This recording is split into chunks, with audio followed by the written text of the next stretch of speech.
Hello friends welcome back to my channel. আমি রিয়া। আজকের ব্লগটা একদম এখন বাজে হলো 11টা থেকে স্টার্ট করে দিয়েছি। বাচ্চাটা আমার খুব শরীর খারাপ, দুদিন ধরে ওর প্রচণ্ড জ্বর ছিল, একবার 101 103 জ্বর। দুদিন বাড়িতে ফেলে রেখেছিলাম, 3 দিনের দিন দেখলাম আমার বাড়িতে ফেলে রাখা বা ওর ওপরে নিজে নিজে ডাক্তারি করিনি, ডাক্তারেরই ওষুধ কিছু জানা ছিল সেগুলো দিয়ে এক্সপেরিমেন্ট করতে গিয়ে দেখলাম আপাতত জ্বরটা কমছে, কিন্তু অন্যান্য শারীরিক প্রবলেম হচ্ছে। এই গ্ল্যান্ডগুলো ওর ফুলে গিয়েছে, তো এখন নিয়ে যাব ওকে আমি ডাক্তারখানায়। আজকে বাচ্চা স্কুল যেতে পারিনি, তার কারণ ওর প্রচণ্ড ব্যথা।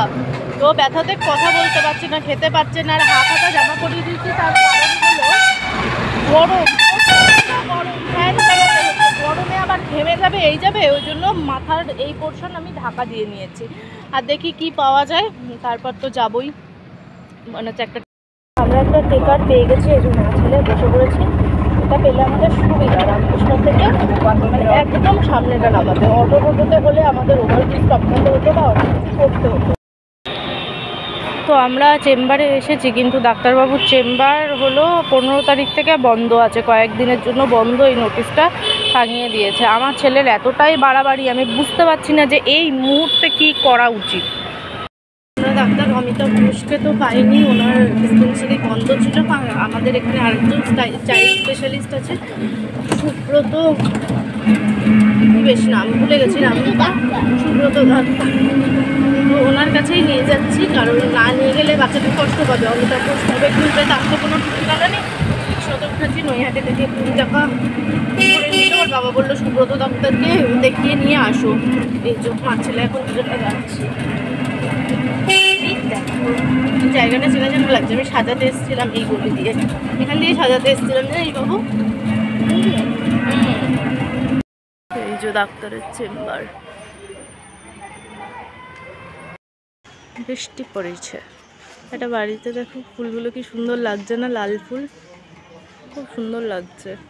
এই যে কি সুন্দর বাংলো বাড়ি টাইপের হয়ে রয়েছে, রাস্তা দিয়ে লোকজন সব আইছে।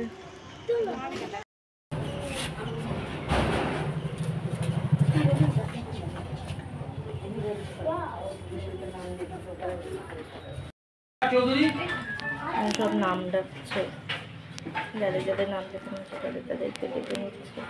জ্বর এসছে রে, জ্বর রয়েছে ওর গায়ে, ব্যথা না দেখাতে বাবুর জ্বর চলে আসছে। বেশি তো জ্বর চলে এসছে ব্যথাতে না, জ্বর। এখন বাইরেটা খুব ভিড় রয়েছে, অনেকেই হয়তো রয়েছে আর জ্বালাচ্ছে, জ্বালাতন করছে। বাচ্চারা একটুখানি শরীর খারাপ হলে মাদেরকে, বাবা আচ্ছা, মাদেরকে জ্বালাতন করে। কি অবস্থা, ছেলে আমার শুয়ে পড়ছে, জ্বর এসছে, শরীর খারাপ লাগছে, ঘ্যান ঘ্যান করে যাচ্ছে। আপাতত এই অবস্থা। বাবা সবাই আসবে তো, তুমি ওঠো।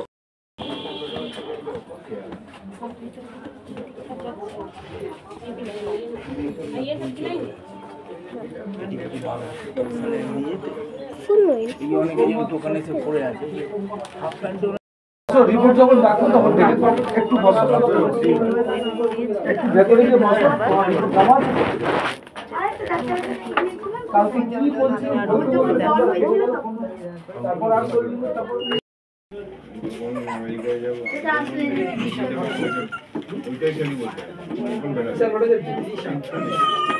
ডাক্তার দেখানো হয়ে গেছে, দেখিয়ে নিয়েছি। আর এখন এই ওষুধের দোকানে লাইন পড়েছে, ওষুধের দোকানে রয়েছে ওষুধ কিনবো বলে। আর ও কি হয়েছে বাড়ি গিয়ে বলছে।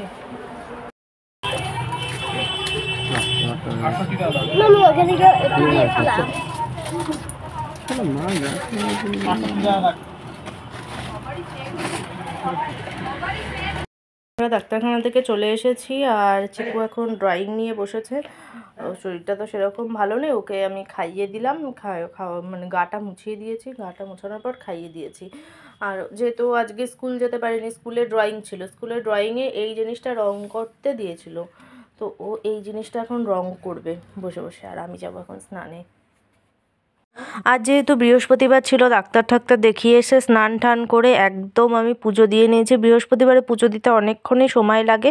আর যেহেতু আজকে ডাক্তার দেখানোর কথা ছিল না, ওর শারীরিক প্রবলেমটা সকালবেলা থেকে খুব বাড়াবাড়ি হওয়ায় ডাক্তার দেখাতে চলে গিয়েছিলাম, তখন না আর পুজো দেওয়া হয়নি। আর মা কিছু কারণের জন্য পুজো দিতে পারবে না, তাই ফিরে এসে আমি একদম পুজো দিয়ে নিয়েছি। তো তোমাদের সঙ্গে একটুখানি শেয়ার করলাম। আমার গোপু সোনাকে দেখালাম, 2 গোপু সোনা, মা লক্ষ্মী থেকে আরম্ভ করে সবাইকেই দেখালাম। তো ঠাকুরের কাছে বলে আমার ছেলেটা যেন তাড়াতাড়ি সুস্থ হয়ে যায়, কারণ ও অনেকটাই কষ্ট পাচ্ছে। মাম্পস ফুললে বা গ্ল্যান্ডগুলো ফুললে যে কীরকম কষ্ট হয়, যার ফলে সেই তো জানে।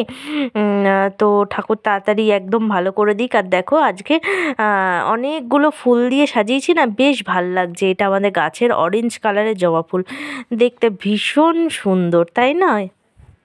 তো এখন বাজে হলো সন্ধে 10:30, আর এই যে আমরা ছেলে রাত্রি 10:30, দেখো কারেকশান করে দিচ্ছে, যাই হোক ভালো। আর আমরা এখন শুয়ে পড়বো। চিকু মোটামুটি ঠিক আছে, ওর ব্যথাটা একটু কমেছে, যেহেতু ওষুধটা তো পড়ছে, একটু ব্যথাটা কমেছে। আর ফোলাটা এখনও অবধি কমেনি, কিন্তু ওকে যে একটা কোনো কিছু জড়িয়ে রেখে দেবো, ও গরমে থাকতে পারছে না, ঘেমে যাচ্ছে। বাইরে কিন্তু বৃষ্টি হচ্ছে, তবুও একটা বাচ্চার পক্ষে এখন হনুমান টুপি পরে থাকা অসম্ভব। প্রায় ফ্যান চালানোর জোগাড় হয়ে গেছে, কিন্তু ফ্যান আমি চালাতে পারবো না ওর কারণে। চালালে ওর কষ্ট হবে, ওর ওই গ্ল্যান্ড মানে ফোলাটা থেকেই যাবে, ওই কারণে তো চালাতে পারবো না।